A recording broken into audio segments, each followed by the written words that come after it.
we lost sight of a couple of really simple things that we were born with. And one of them is the capacity to feel and to be in the present. And one of them is choosing not to be sort of dragged away by our mental habits and mind. The fact is, we just think too much.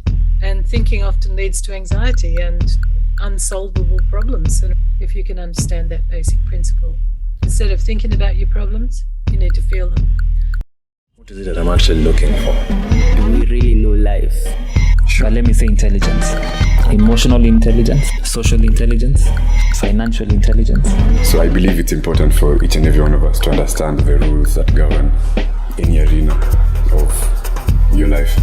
You are listening to The Revenge of the Forsaken Gods, a podcast that explores the human experience and seeks to create a blueprint for living using books, stories, movies, and conversations. And here is your host, Andrew Balongo Opere. Yes, welcome to The Revenge of the Forsaken Gods. This is Andrew Balongo Opere, and this podcast seeks to explore all those things that your parents didn't teach you, school didn't teach you, nor society, so that you can live life on your own terms. Now, I'm very excited because today's guest has coached judges, lawyers, a princess, members of parliament, and even ordinary people from all over the world, from Australia, Kenya, India, and very many other parts of the world. And I decided I needed to bring this lady on so that we can unlock her wisdom, because I want to find out the deeper questions behind the conversations around men, around women. What is it that holds us back? What is it that takes us forward? So my guest is a psychic, and she's a psychotherapist, a teacher, and a healer. And she teaches very many courses from mysticism to parenting and leadership. And she even reached the point where she developed her own process that she calls the Kinaesthetic process.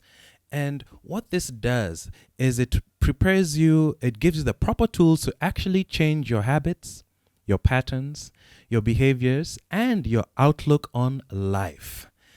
Now, she wasn't always this way, and we'll be able to talk a little bit about her history, where she started off as a singer, a very talented singer who ran away from home, and just before her big gig, life changed and started her healing process. So without further ado, let me introduce all the way from Australia, who loves Kenyan culture, Liz Waters. Welcome. Hello, Andrew. It's great to be here. Thank you. Yes, thank you very much. So I'm honored to have you here because, you could have been spending your time with members of parliament, judges, but you're here with the regular people like me and anyone who's listening. And yes, I'm just curious. Please tell me a little bit about how you grew up and, how does someone transform from being a musician? Why did you run away from home and transform into this healer who's impacting lives? Well, I grew up in the country in rural Australia. My father was a school teacher and my mother was a nurse, as you said. And I had 6 siblings, all girls, 7 daughters. And it was like a tribe, I think that was one of the reasons why I love being in Africa so much, is because I grew up in a kind of tribal environment, and certainly a nuclear family isn't sort of quite like that. So I feel I can connect on some level. So I kind of got towards the end of high school and I started to get really restless and was looking for something bigger in life, and felt that my father was oppressing me, you know how we do, and I felt that he was controlling me, and just wanted to go and be a singer. So I ran away from home just before the final exams and I joined a band. And I traveled around with the band for a while and already kind of got thrown in the deep end with that because I had a child at 20. My first daughter was born when I was 20, and that was right at the beginning of my music career. I kind of managed to find my way back into music, and just as we were about to release our first single and get all the big gigs we'd been wanting and go on TV and do all that stuff, I was run over. And looking at that symbolically, it seemed to be something that was meant to help me understand that I needed to take more agency in my life and to set myself on a proper course and maybe utilize skills and gifts that I might have suspected I had but didn't know for sure. I mean, it broke my heart to leave music because it took 2 years to fix my teeth and my face and whatever. And the band fell apart and my career fell apart. So it broke my heart and it took a while to recover, but I went on to the path of a healer by studying remedial therapies and herbalism, shiatsu, all sorts of things, and started working in that way. And as I did, I realized that something I'd known that I'd always had, which was sort of an insight into people at a deep level, started to surface through massage and body work, because when you're working on people's body, you often get a lot of images and messages and feelings and sensations from them. And then you've got to know what to do with it, you know. So I started to think, well, I need to develop this, you know. And so I started to look into that. And as I was saying to you before, I needed to figure out how, because there's not a lot of people to teach you this stuff, you know. There's very few people, and you can look into spiritual elements to help you develop stuff that I teach. Like the basis of some of what I teach is integrity and wholeness and compassion and responsibility and love, and all those things are sort of the bottom line to give you a background so you can develop spiritual gifts and skills with the responsible outlook. So I looked into all that, and I looked at Hinduism and Buddhism, and I did meditation and yoga and pretty much what everyone does these days. Went to a psychiatrist, went to personal development courses. And there was a course back then called EST, which has now evolved and changed and been on-sold and developed into something called Landmark Forum, which you have in Kenya. And EST in those days was pretty raw, but it was pretty good. I mean, there was a lot of things wrong with it, but it was great. And it helped reinforce some of my own understandings. And yeah, I mucked along as a healer and sort of doing intuitive work for a while, and then suddenly thought I'd like to develop my intellect. So I suddenly went and decided to do a Bachelor of Arts in Communications at the University of Technology, and majored in video production and writing. And that led me, in a way, that sort of led me to Africa, because I was desperate for life experience, and I was a musical person, so Africa drew me in that way. And I sort of felt like our culture was very limited. Our white culture was stiff and too many taboos and too many unspoken things and too much living in your head and too much acquisitiveness and materialism. All of that, I imagined, was different in Africa. So I went to Kenya, went on a 6-week trip around East Africa and picked up a whole passion for it that I've never lost. So yeah, then, you know, as I was doing that, I sort of felt like I had to start going back to Africa and maybe living there. So I spent a year in Nairobi, met a lot of people, did a lot of dancing. It was back when Carnival was pumping. And did a bit of traveling around and made a lot of videos for safari companies. And I wrote a book, but it's, you know, it didn't get published, but it was something to help me consolidate my experience. And meanwhile, I was encouraged by friends and people I knew to develop my spiritual gifts. So I started working on that. And I suppose, you know, what was interesting about our chat before was that you asked me how I sort of knew, or what evolved that in me. It was like I'd had it all my life, and I just didn't know what it was. You know, I just didn't have any language to explain it, and nobody else did either. And I was raised a Christian in a normal sense, like not in a particularly strong way, but, you know, Christian values. And so there was nothing in that would show me. And my father was very eclectic. He actually went to a spiritualist church himself and did some energy healing for some years, which was interesting. But I never knew about that till later. I didn't know what he was up to.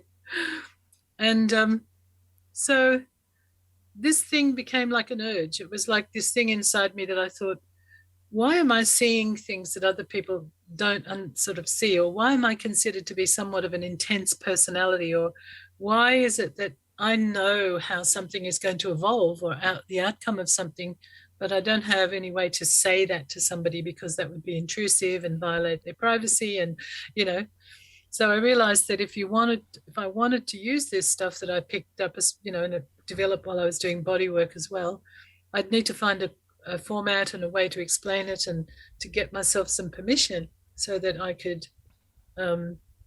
legitimately give people whatever I was seeing. And I think my deepest urge was always to help people change. I don't know where that comes from, but it's the basis of my nature. It just is. And so that's why I've done all this work creating things to help people change. Wow, that's very powerful. And wow, you know, there's that whole journey. Even though you've mentioned this journey like within 5 minutes, that's like years of experience. And you know what, I'd like us to go forward before going back to really unpack the experiences you had that shaped you to be the person who you are today. So what is it that your clients come to you for? Like, what are the 3 big things when people come to you for, that they say, like, you know, Liz, this is what's going on in my life. And then you said that your skill is you can see the things that they cannot see, you know, especially the thought processes and, you know, what they're saying. So what is it that they tell you, this is the issue, this is why I'm coming to you, but what is revealed to you, and then just the process of guiding them towards the answers they need? Okay. Well, there's 2 things. They come to me for basically either therapy or psychic work. And my psychic work, I call it a soul path reading, or, you know, a soul journey. So people come on for that. They come for an understanding of their higher self, the self that they hope is their real self, the spiritual self. They want an understanding of all the mysterious things that have happened to them and the karma and the reasons why they ended up where they are. And, you know, maybe they want to connect with people who've departed, or they want to know the answer to a difficult question like, will I have a child? Or, you know, why don't I succeed in my career? All of these things I can talk to on a soul level. So I look at the soul of the person and I give them a very complex story about who they are, where they've come from, what the reason that they're here for, and how they've evolved that through maybe other lives or this life, and how it's working now.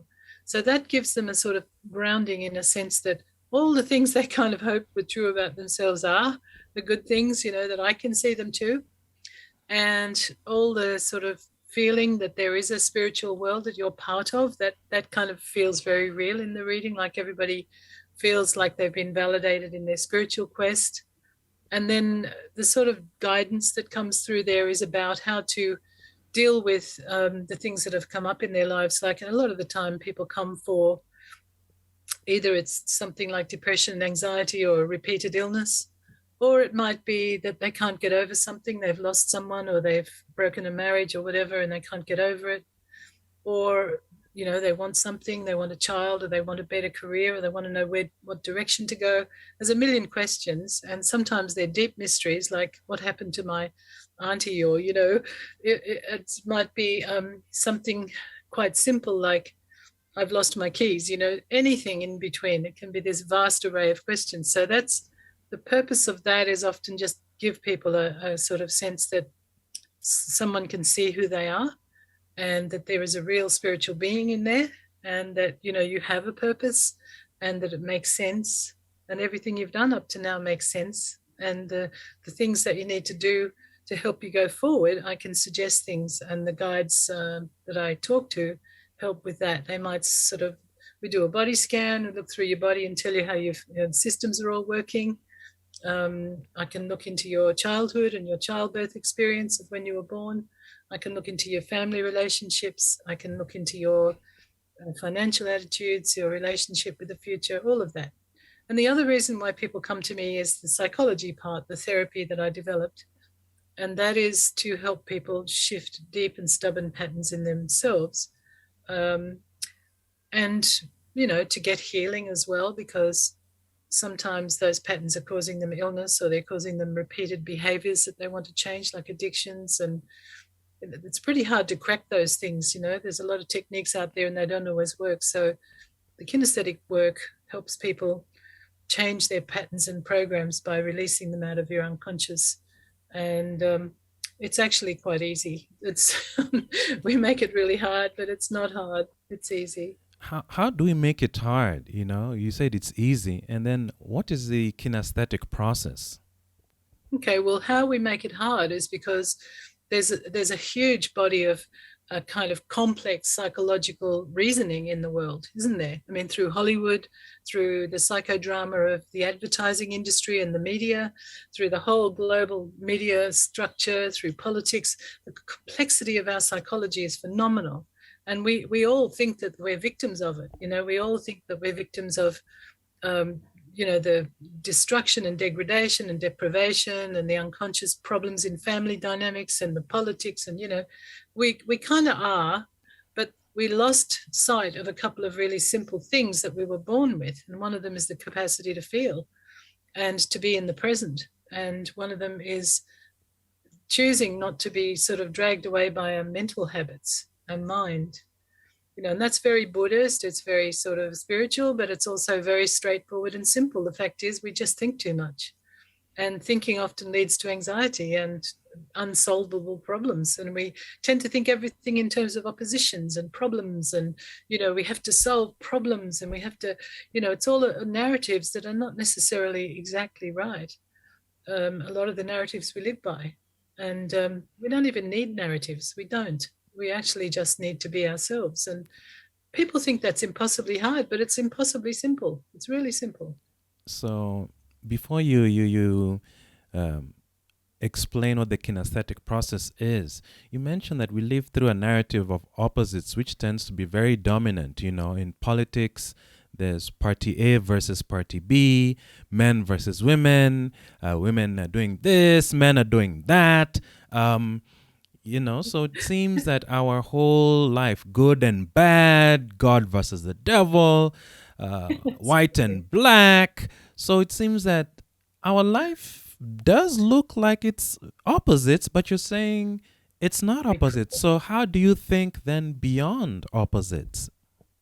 Well, that's a beautiful question, and it's one of the great spiritual questions of the ages. It's what all the great traditions have tried to answer and said to you that duality and separation is the problem, and that we think in terms of all those things, opposites, black and white, night and day, good and evil. And we create narratives around trying to win and to beat them down, which, to be honest, are old-fashioned masculine narratives based in hierarchical thinking that are about warriorship and control and dominance. And there's not necessarily a feminist thread here. I'm just saying that separation causes problems, whereas union and inclusiveness and holism causes to healing and process to happen, rather than this constant. And the media takes this huge advantage of this narrative by striking fear into your heart and making you have this narrative about what's wrong and then trying to find a solution and then selling it to you. It's like, it's like this huge satire, isn't it, really, when you think about it? But if I look at it, media doesn't really give a solution. They just say like, things are burning, fear, fear, fear. And there is then really no... Pardon? Then there's an ad break, and that's your solution. Yes. Because consumerism is supposed to be the answer. You buy yourself into the party, or you buy yourself into, status, or you buy yourself into some form of satisfaction that actually doesn't ever satisfy you. True. And you mentioned qualities of, you mentioned separation, especially the male qualities that are, associated with separation, hierarchy. Would you mind just talking a little bit more about that? What are the, positive and negative aspects of male led organizations or the patriarchy, and even for feminism or matriarchy? What are the positive and negative elements? Well, I think this is something that could be misunderstood. I don't think that anything's bad. In the end of the day, we just do what we do. Sociology, it's just life. It happens and we study it and we learn from it. But I see it as being problematic that the world has been ruled by men for thousands of years, and that they've actively suppressed women, not because it's us and them and what about me. It's not about that. I'm just saying there has to be balance in everything, and there has to be equality and surrender and embracing of each other, not fighting to stand on top of someone else's head so you can get where you want to go. And adopting those techniques, it works. It gives you wealth, it gives you power, but eventually it'll fail. It does fail. And people will always be fighting you for it. People will always climb up the ladder and try and whack you down because they want that power. That's hierarchical thinking. And a lot of corporations, a lot of, countries, the constitutions even, politics is built on the same principles. And we know that, the positive side of that is that when power is at its best, it can be about illumination. It can be about forging a new way. It can be about breaking down obstacles. It can be about creating solutions. It can be about sharing power. It can be about all sorts of amazing things. And in the traditional, well, if you want to think about Carl Jung and the way he spoke about it, it was really about that the male illuminates the path and shines a light on things. That's one of the things he said amongst many. And that's the positive, imagine a world where we could complement each other's gifts. And for the feminine, I think, as I was telling you, the feminine side, when it's unconscious and negative, can be backstabbing and secretive and bitchy and hidden and amorphous, hard to define, and that's another quality of conscious masculinity, is the capacity to find things, to make them clear and structure them. And then the feminine unconscious can be about jealousy and bitterness and clinging to things, and the positive side is incredible. It's why African families have persisted for thousands of years and maintained their integrity, well, up till now, and why the women will continue to always produce life and create life, so they will always try to protect life. And also they are intuitive, or I don't stereotype women or men, but I just think that women tend to be more intuitive because of the way they're raised, and so that they can be understand the hidden things, the mysterious things, and bring them to light. There's so much complementarity there, but it doesn't always get seen that way. So that's a small part of the conversation. Wow. Yeah. And in fact, from what you've also shared, I think another positive of, the female aspect is the glue to keep the family together. Absolutely. Yes. And wow, I really do appreciate you just giving us a small taste of the positive and negative characteristics that could be attributed to patriarchy or matriarchy, because I feel it's just the negative aspect that is spoken of. So at least when someone talks about, the negative aspects, it's easy to identify them. But when you talk about the positive aspects also, it's like, oh yeah, this makes sense. I've been experiencing collaboration. I've been experiencing clarity. And wow, now that you've mentioned that, I think I would love to have this conversation in two ways, because I notice these are the building blocks of life, one from the parents or the adult perspective, and the kids, because, from what you've mentioned, it seems how we experienced our life as children, our parents have given us both strengths, but they've also given us limitations that maybe we're unable to articulate. So even as we get into that, please just unpack a little bit about the kinesthetic process, because you mentioned several things that I just want clarity on. So let's just start with the kinesthetic process. What is it? Well, and just walk us through. Yes. At the moment, the way it's structured is it's 10 sessions. It's 1 hour each session. So it's a kind of combination of a training and a breakthrough process.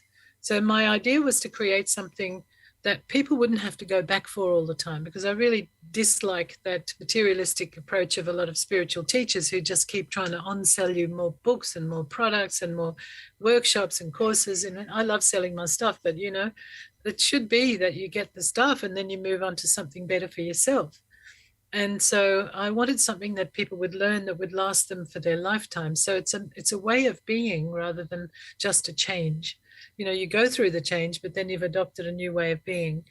And so I'll explain that as we go. But so that was one reason. And the other reason was to give you something that was driven by you, because I feel like a lot of processes and practices and therapies and healings and stuff are all about the healer doing something to you or the teacher doing something to you, and establishing a context which says there's something wrong with you that I can fix. Well, kinesthetic process is nothing to do with that. It's about just showing you something you can do that allows you to be able to process something so that it doesn't need fixing, it goes away by itself. And you'll see how that works. And then the third thing was to be able to not create a dogma, because there's a process inside the process that prevents that stops you from making dogma out of it. There's no dogma there. It's not a system that you have to learn that if you break a rule, you can't do it, or, blah, blah. It's just something that's inherent in you. It's a natural thing that belongs to you that you've always had, that's just been suppressed and denied in you growing up. So once you learn it, you're driving it. You're always driving it. In this 10 sessions, I'm prompting and I'm giving you some context and I'm maybe suggesting a few things, but you're driving it. I'm just showing you the practice. And so that's the sort of parameters of it. And then I kind of worked out that, when I'd been through a lot of change, I lost my career as a singer, and I'd lost relationships, and I had problems being a single parent, and a lot of stuff went on for me. And I realized that all the work I'd done on myself hadn't really changed me. I'd been to do a lot of work. That's what we do here. We sort of run off to therapists and teachers and psychics and workshops, and and then we find that I thought that my friends, my clients, myself, we hadn't really changed enough. And I often wondered, why is the unconscious so impossible to reach? Why were we sold this idea by the 19th century psychiatrists or 20th century psychiatrists that the unconscious was hidden and somewhere where you can't access it? There's a certain logic to that, because you do need to be able to protect yourself from trauma and PTSD, and the way they treat it. It shows that that's true, that you have a way of hiding things from yourself that protects you, but eventually it comes back to bite you anyway, and you still have to deal with it. So I thought, well, it doesn't make sense to me if I was to sort of think about the human design that we have, which is extraordinary. That human design, why would whoever designed it, whether it was us collaborating with God or something, we designed a system whereby we couldn't access our deepest problems and our deepest patterns? What sense does that make? It doesn't make sense to me. So I thought, well, I bet it's simple. I bet it's really simpler than what we think. And we've just been sold a pup, this whole deal about you can't get in there, you have to buy therapy for 20 years. I don't agree with it unless you've got really, really, really serious problems. Yes. What do you agree with then? How should things be? What do you mean exactly?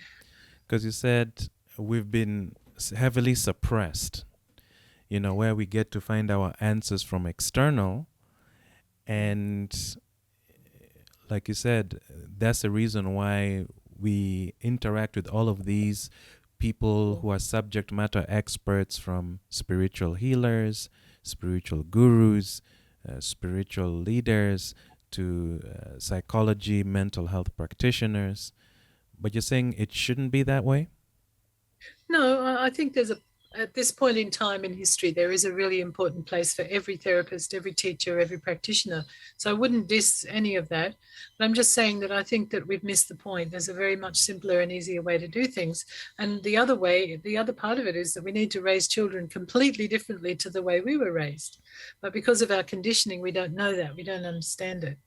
So I've part of the process is about recognizing that there's an unconscious family soup that we live in that's that's sort of a pre-masticated bowl of energy from multiple previous generations of unresolved feeling, unresolved love, unresolved desire, unresolved everything, the kind of unrequited creativity and drives and all sorts of things. And those get passed down in the etheric or the environment that we're raised in. And sometimes it's obvious, like it's words or behaviors, but other times it's more hidden stuff we don't even know about our ancestors. But if you really dig and you find out, it can surprise you how some of your traits, some of your problems were the same problems. Anyway, we don't. I mean, family systems theory, which is a sort of school of psychology, works on actually actively looking at the family genome, the family tree, and processing everything on a really conscious level. That's not what we do, but it's sort of included in it in a sense, because that unconscious family programming is inculcated in our behavior as parents. We suppress children exactly the same way we were suppressed, by teaching them that it's not okay to experience their feelings. So I'm not talking about self-expression. We went through that in the 60s and it didn't really help anybody. Well, maybe it did, but I'm talking about experiencing one's experience and not controlling and narrativizing it and categorizing and analyzing it, which is what pop psychology has taught us to do. And parents teach their children to self-control, self-regulate. Some part of that's absolutely essential. We can't get around that. We have to teach kids to self-regulate and they have to teach themselves. But some part of it's over-anxious, over-compensating, over-suppressing children's experience. So they don't learn enough from their own experience and they don't get to experience it. So it's stored. And of course, my understanding from my own experience and from working with people is that it's stored in the body. Everything that's passed down and then everything that you haven't been allowed to have to fulfill. And it doesn't mean that you weren't given an ice cream when you were 3 and therefore you need to spit the dummy and scream your lungs out. I'm talking about just very raw things like trust and being allowed to learn from pain or mistakes, and also find your own way through relationships. There's a lot of stuff, a lot. So Okay. it's highly controlled and regulated, and by the time you get to school, you've internalized that whole system that you learned as a child at home, and I call it the dollhouse, and we carry it off to school and we try to fit people into it, What is the So, dollhouse?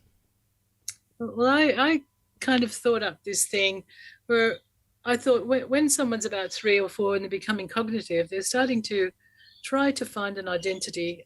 Even at that age, they're trying to find a place in the family, a place to help them survive the family. As you know, some of that can be brutal, some of it's quite normal, and some of it's very loving. But we all have to find a way to survive our family dynamics. And so we need a place and a role. So we look around and we observe the behavior of the interrelationships of the family. We don't have an intellect developed well enough to notice that, but we intuitively see it and we react to it. And judging by what everyone else is doing, we find a position for ourselves. And sometimes that's designated by culture. It's tribal, like firstborn, middle, whatever, all that.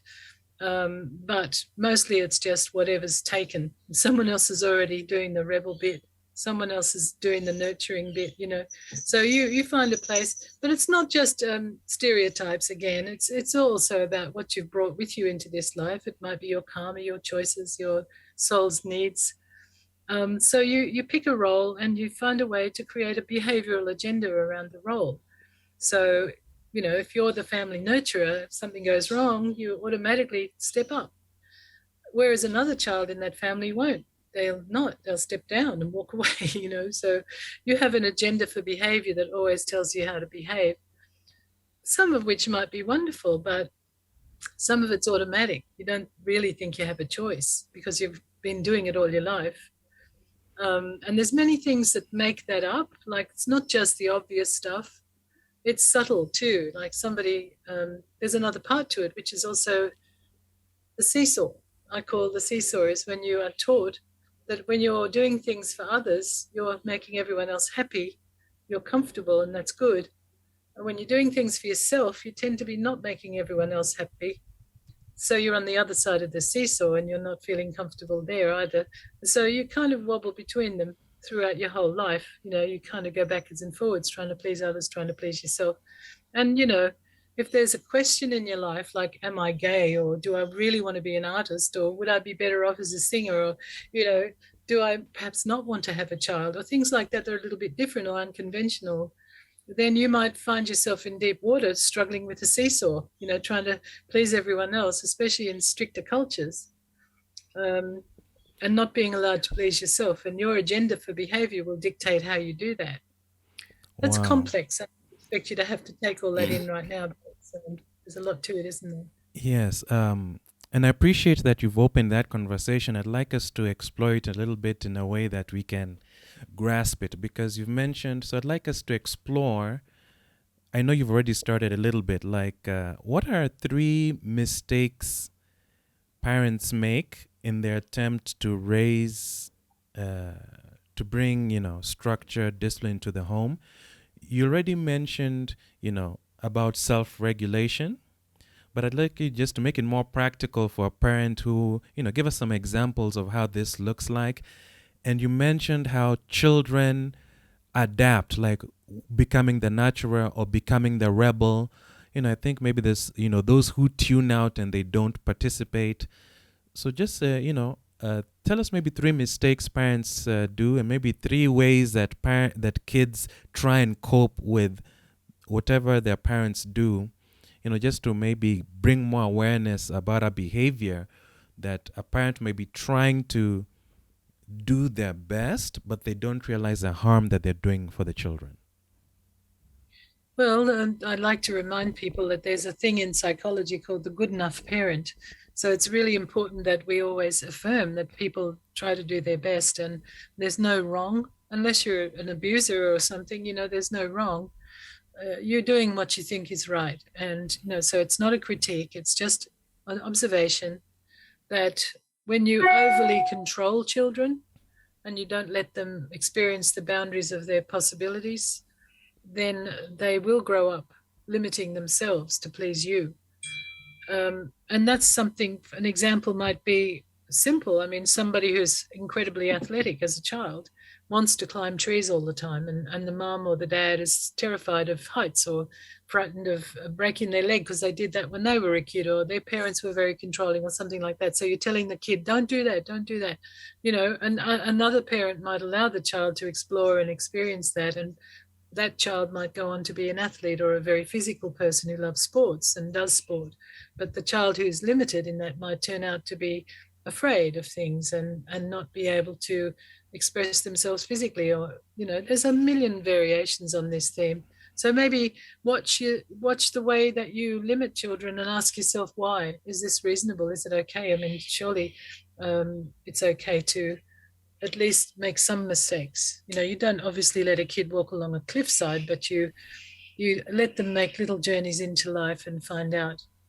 And there's the other, I guess another thing would be, there was a school of thought for a long time that you absolutely had to control the way and how much children ate. And in the West anyway, I don't know about in Africa, it was probably very different, but where I grew up and in the West, it was always eat everything on your plate because the children in Africa are starving. And, don't you dare waste any food, and, you'll go hungry and you'll be hungry later and all those things, which is all wrong. And Why is don't it let wrong? children, How is it don't wrong? let children, because if you teach children that they have to eat, they will eat when they're not hungry. And when they eat when they're not hungry, they develop obesity and problems that go with that. They develop comfort eating. They'll eat to comfort themselves or to comfort you. They'll eat food that they don't even feel right about, that might even be allergic to. There's a million reasons why you don't force kids to eat. You give them a choice. They kind of came up with the theory that it let them graze. You put out a lot of food on the table and they can pick what they like. And people have started doing that, and it's actually much more successful. Children do go through incredible picky phases where they won't eat this and they won't eat that and they'll only eat those things. But if you let them do it, and you give them a bit of time, they generally come back around to eating everything else. The more you force them, the more they're going to feel sick about it. They might associate nausea with eating. They might associate choking with eating. You don't know. I've seen kids do that. And also the tidiness. People expect children to eat tidily, to learn how to eat cleanly and tidily. But now in the West, whatever that is, people let their kids make a huge mess when they eat. They let them throw food and mash it everywhere and get it all over themselves. And some part of me goes, oh, God, that's terrible. But I can see the logic in it. I can see that if you let children play with food, they get to discover a lot more about it, what feels right, what tastes right, what smells right. Because you wouldn't force a cat to eat or a dog, would you? You wouldn't shove its face in the plate and force it into a dog or a cat will eat what feels right to them, and they'll vomit up what doesn't. And kids do that too. They vomit, they just vomit everywhere if they don't feel it. The food's sitting right in the tummy. Anyway, there's a lot of things like that, but we over control because of our own fears and our own upbringing, and then we don't realize it's unconscious behavior. And the kids pick up the message that they have to please us, so they'll do it, and then they'll not feel good about it, and they'll make mistakes because of it. And Wow. then, so that's two things. Yeah, that's powerful you mentioned that, because I notice in a lot of, videos online, a lot of people will say, stop being a people pleaser, but they don't realize, what you've just shared. You've actually shown, I've realized that's the mechanics of being a people pleaser, where you had to please your parent to survive, because if you don't, there'll be repercussions. Yeah, you're not doing it because you like to do it. You're doing it because that's the way you learned how to survive. And most people won't change how they learned how to survive unless they're given an alternative, a new way to be, a different way to understand all that and to be able to let it go. And they don't realize how much it controls them. Like all sorts of things control us, diets and belief systems about body image and how you're supposed to be as a woman, how you're supposed to be as a man. It's all absurd. It's all about selling stuff. It's not really anything to do about feeling and experiencing your life as if you want to fulfill, your purpose and be yourself and be what you can be.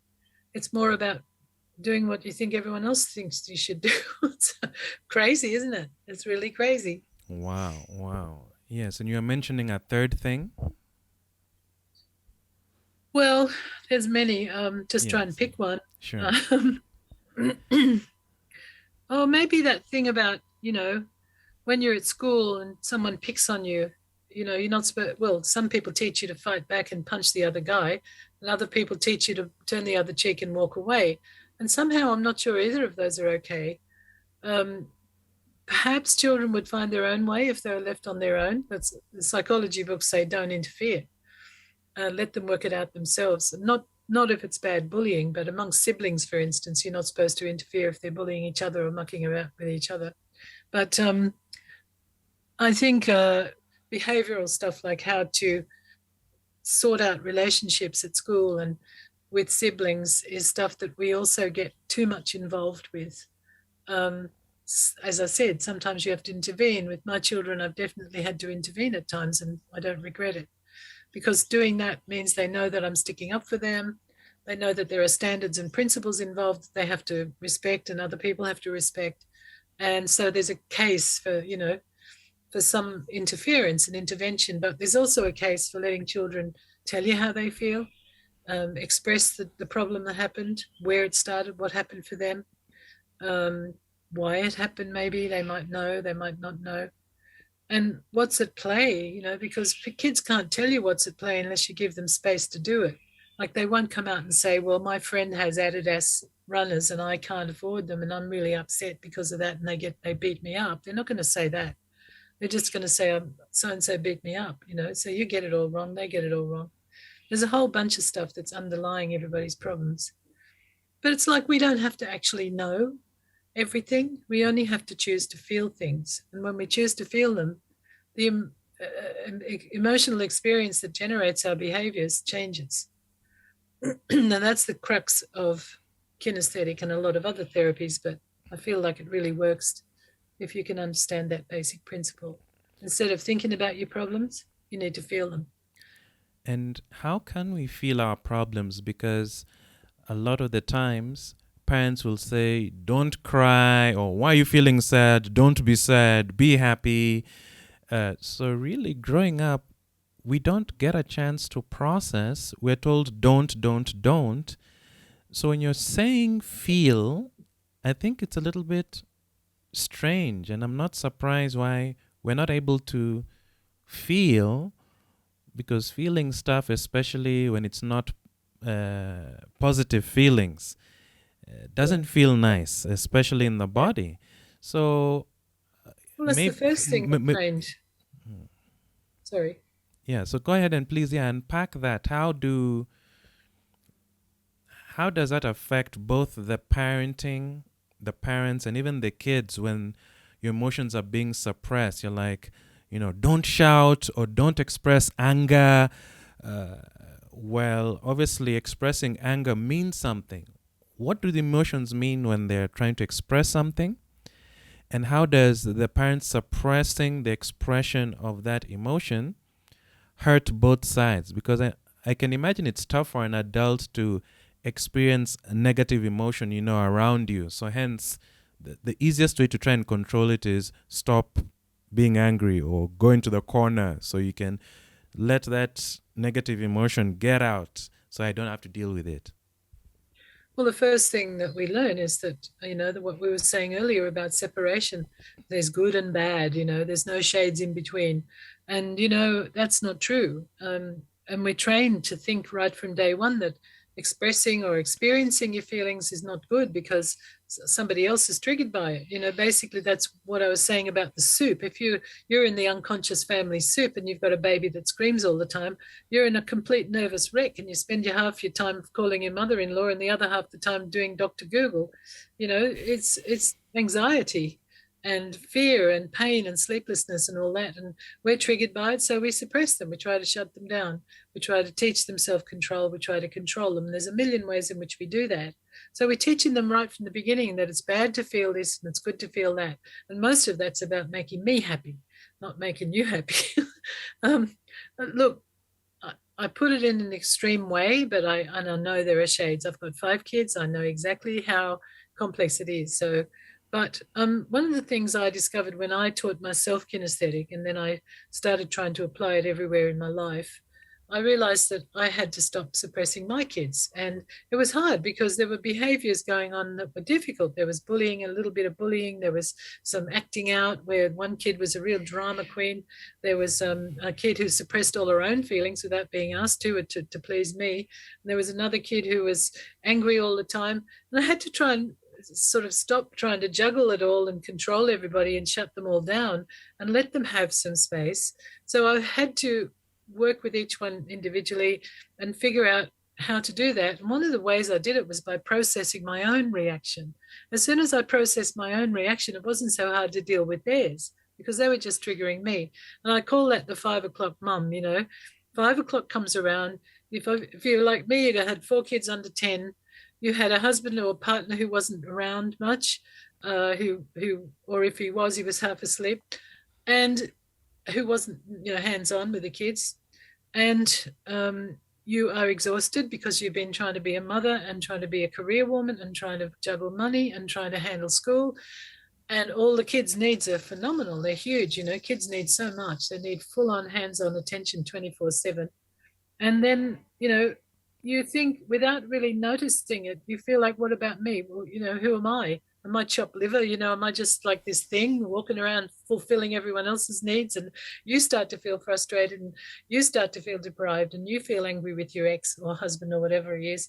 And you start to project that anger outwards because you're not taking responsibility and processing it. So it becomes smacking or shouting or just turning everything off and shutting the kids down or walking away or doing something. And a lot of women around here where I live take drinks. They drink. 5 o'clock, they start shoving back the wine. And I thought, okay, 5 o'clock, mum, this is what you need to do. You need to just stop. Go to the blooming toilet if you have to and sit there and just feel how you feel in your body. If you do that, and you start to surrender and experience that release, what happens is you recognize, yeah, I feel like a kid who's been ignored myself. I feel like no one's looking after me. I feel like this is all too much and I'm failing at it and I feel guilty. I really want a drink, but I'm not going to have one. Just let me feel this, feel it, feel it, feel it. And after a while, you calm down, you start to feel okay. And then you can go out there and each one of them can be dealt with individually. So I might take the angry kid into her room and close the door and say, okay, you can get angry. Just don't hit anybody. Don't hit me. You can swear, you can shout, you can stomp your feet, you can scream, you can punch the bed. But you have to try and feel this. And even little kids can do this. And once I started to let them do that, it'd work its way through their system quite well. It wouldn't end up as being a fight or an act of violence or drama. It would just be something that they'd processed. And it really worked. And sometimes if two of them were fighting, I'd force them to sit down at a table opposite each other and be silent and stare at each other. And that was fantastic because they realized what they were doing and they started to cry. They'd cry. It was beautiful. And they'd just let go and everything would be fine. Then they'd hug and then they'd walk away, It's just, so, we don't have to be monsters. We don't have to shut them all down all the time. We don't have to ever hit them, ever. We don't have to shout. We can just process our own feelings and then we find ourselves to be much more resourceful.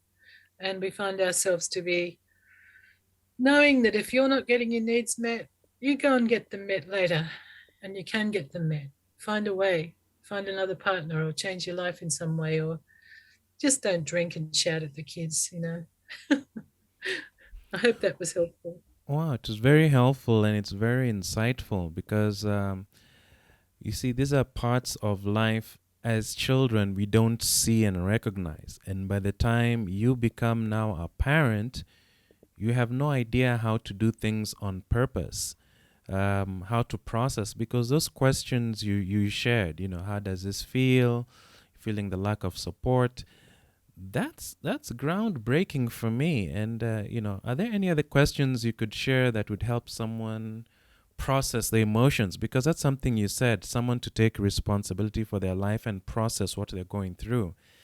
And well, that's what Kinaesthetic's for. It's to systematically do that from go to woe.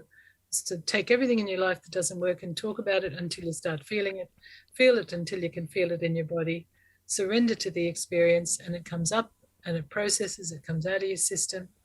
It breaks through for you. You don't even have to know what it's all about because knowing is a gift that comes with it, but it doesn't always. Some people just feel everything and that's it. They don't get the knowledge about why I'm like this or what happened, because when you go into your body and feel your feelings, you often get past memories from childhood popping up and situations showing you why you got the way you got, but you don't have to get that.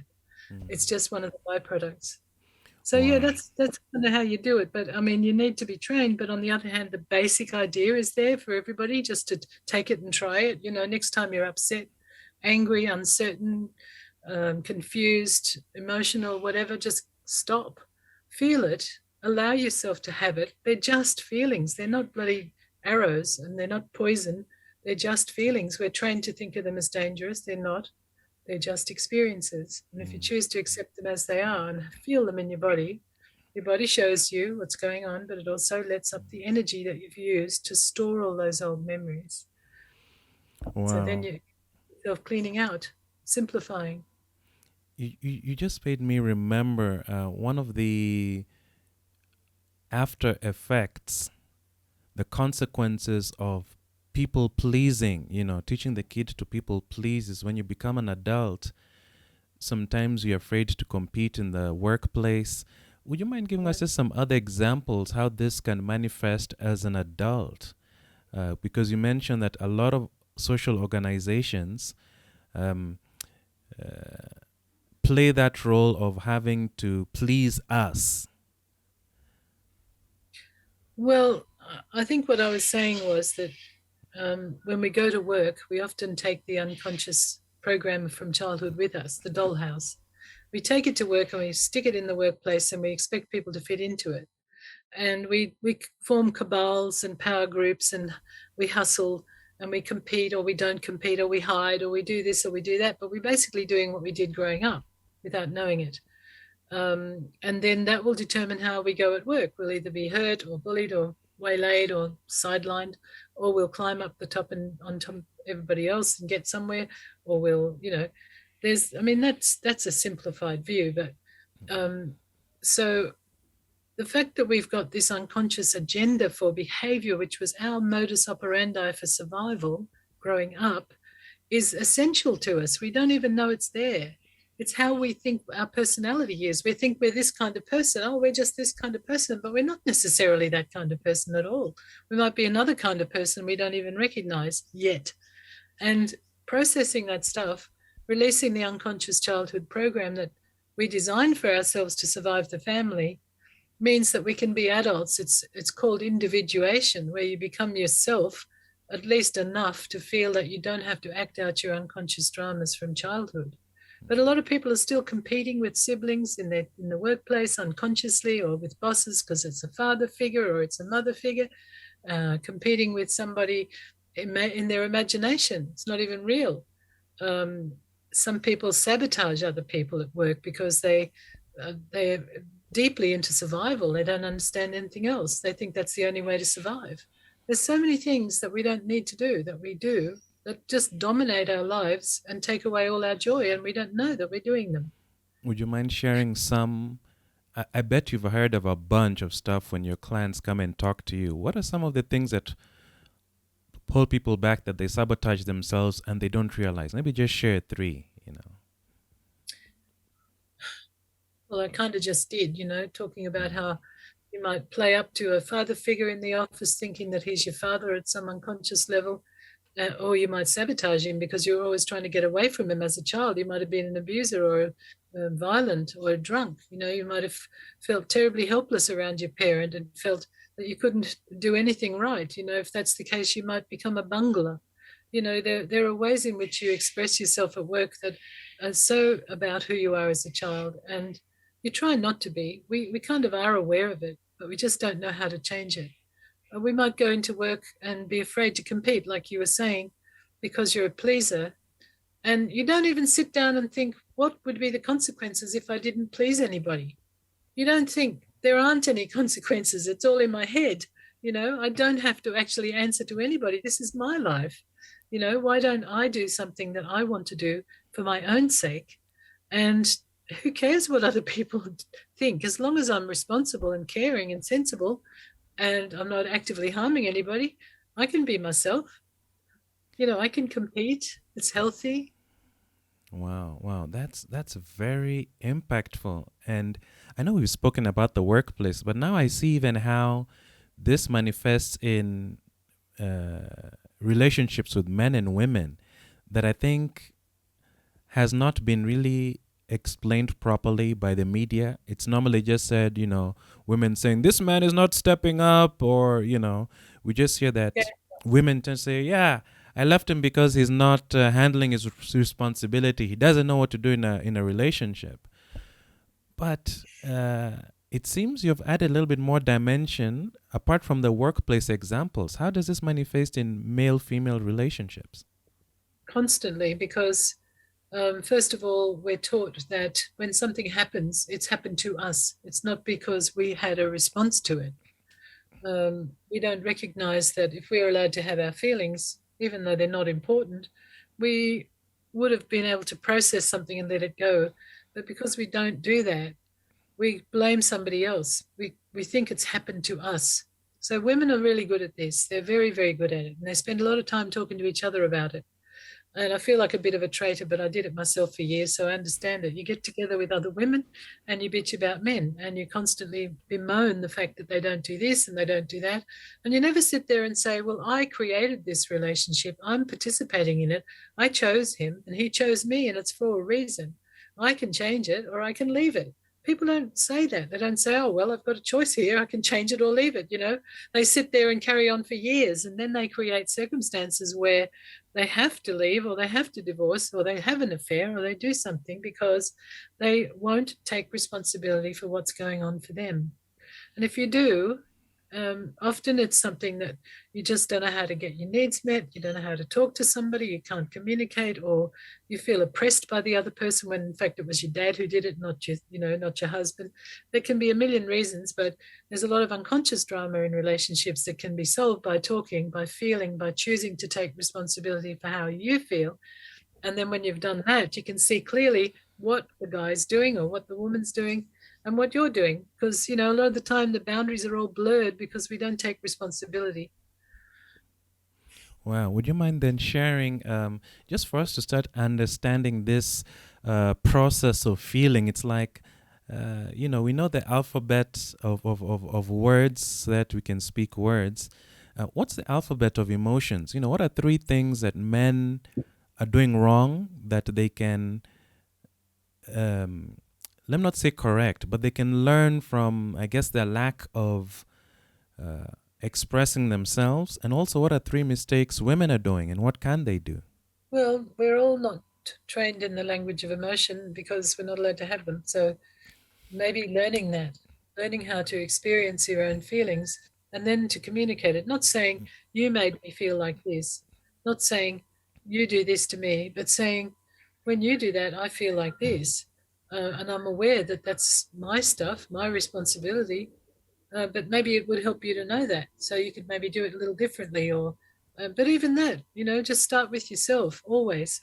For men, they need to learn how to communicate. They need to learn how to talk about feelings because one of the greatest complaints women have all over the world is men don't talk about their feelings. And often I think it's because they don't know what their feelings are anyway. They haven't given them the time.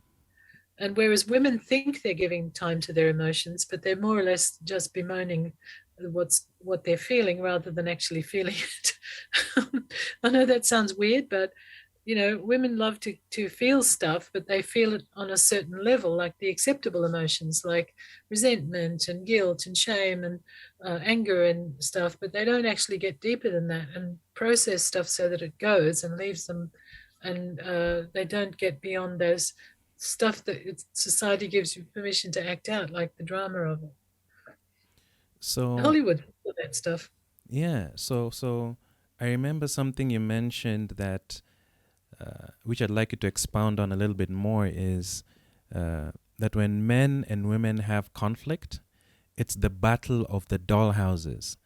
And so what does that mean? Because and also what you just shared right now, if a man does not express himself, I notice, isn't that because as a child you had to appease mom because mom would be complaining, you're doing this, you're doing that, so you would be the good boy, not to offend the female figure.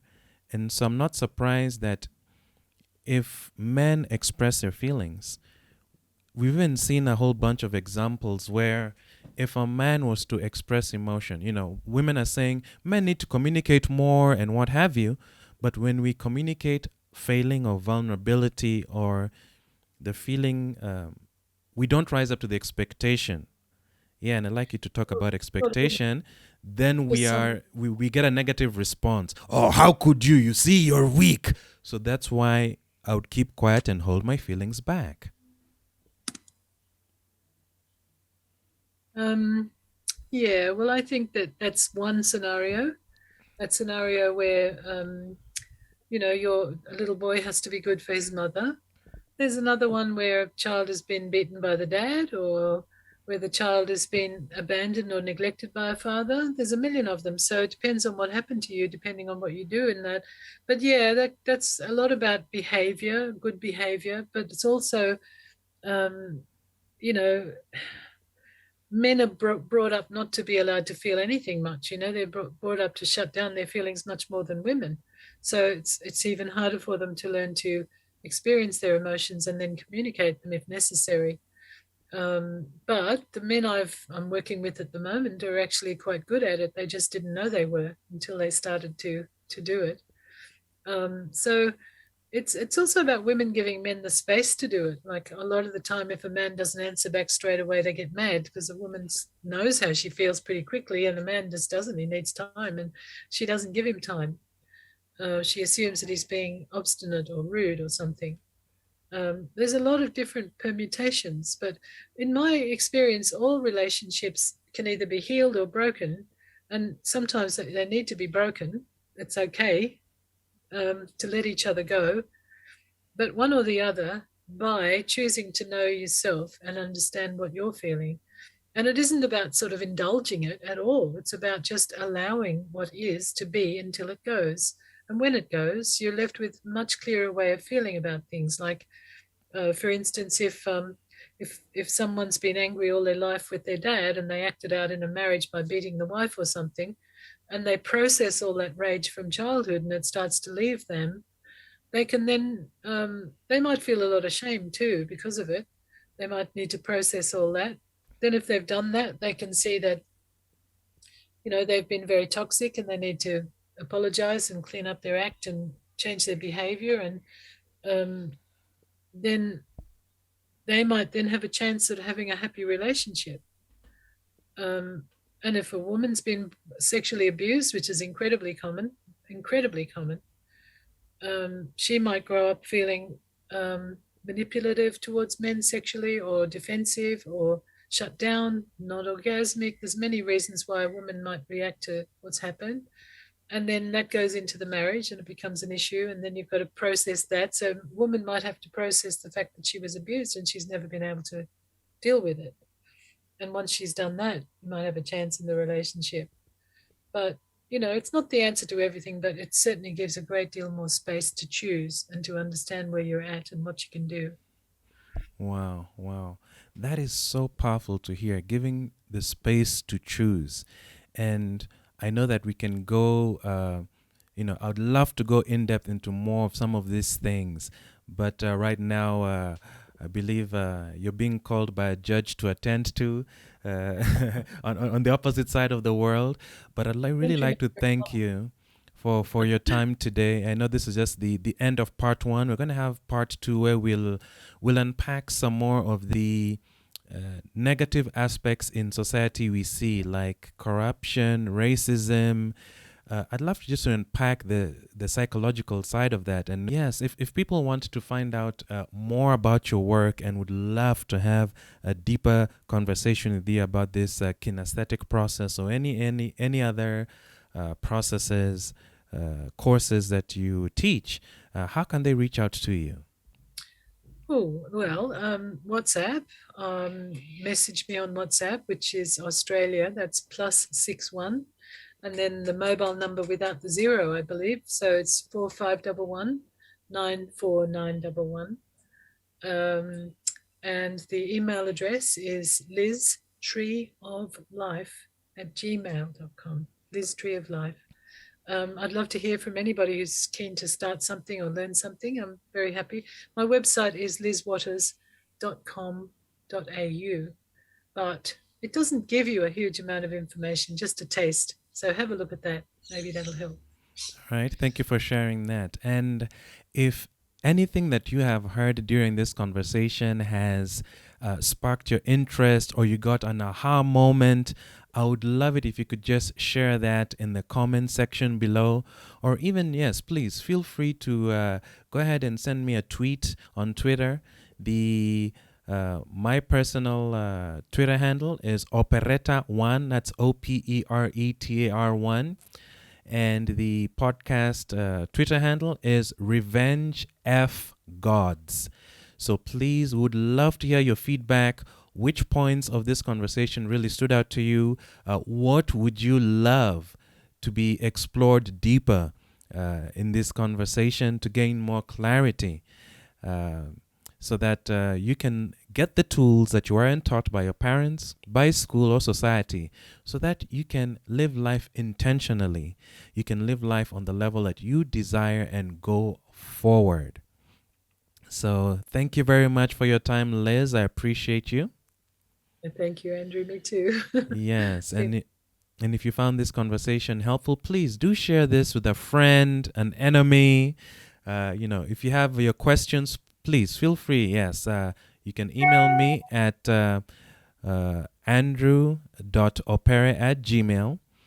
or you can go ahead and email Liz, or you can email revengeoftheforsakengods@gmail.com, so that we can have all your questions answered by Liz. All right. This has been the session of Revenge of the Forsaken Gods podcast. Thank you very much, Liz, for being with me and with us. And have a good day. You too. Thank you. Thank Bye. you.